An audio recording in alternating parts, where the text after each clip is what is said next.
We continue now looking at the question of overturning Roe v. Wade at the Supreme Court. If Roe were to be overturned, what should our laws look like next? Is there a way for our legal system to better protect the sacredness of human life? In his new book, What It Means to Be Human, The Case for the Body in Public Bioethics, Notre Dame law professor Carter Snead argues that if laws were to reflect the reality of life, they would support the vulnerable, including the unborn, mothers, families, and those nearing the end of their lives. Joining us now on Skype is Carter Snead. Professor Snead is one of the world's leading experts on public bioethics. He also directs the De Nicola Center for Ethics and Culture at the University of Notre Dame, which I've gratefully participated in myself. Carter, congratulations on the release of your new book, What It Means to Be Human. Can you summarize your book's main message? Sure. Yeah, and thanks for having me on. It's great to join you today.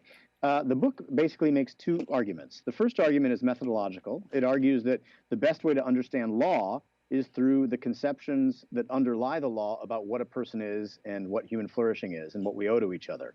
And when you look at the law of abortion and assisted reproduction and end-of-life decision-making in America, what you find is a vision of the person that is woefully incomplete, in fact, fatally incomplete, because it doesn't take seriously our embodiment, our unchosen obligations to one another, and certainly to our obligations to the unborn child, to children more generally, the disabled, as well as those who are the elderly.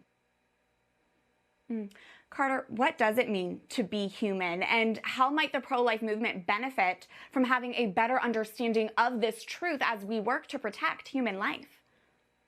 Well, if we think about our own lived experience and we realize that not only are we wills and desires and defined in some ways by our capacity to choose, that's not the end of the story. Unfortunately, our laws take that as the end of the story in defining what a person is and what we owe to each other. But in fact, if you think about what we are, we live, die, experience ourselves and one another as bodies. And because we are bodies, we are vulnerable, we're mutually dependent, we're subject to natural limits. And that means we need networks of what Alistair McIntyre calls of uncalculated giving and graceful receiving, both to survive and to flourish. And for the law to be just and humane, it needs to be built on that truth, so that we can see ourselves as vulnerable and dependent and defined also by virtue of our relationships and obligations and privileges regarding one another, and our obligations especially to those who are most vulnerable, including especially the unborn child.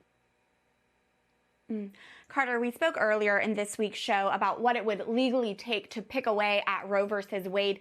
Say that happens. What should states do next to legally protect our most vulnerable? What would those laws look like?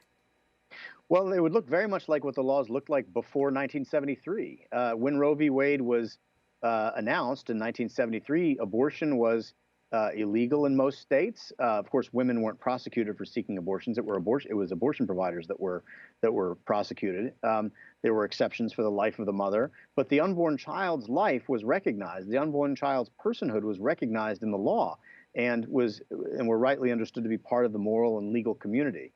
So step one is to restore our vision of the boundaries of the moral and legal community to include the unborn child, and with all the consequences, legal, political, and moral, that follow from that.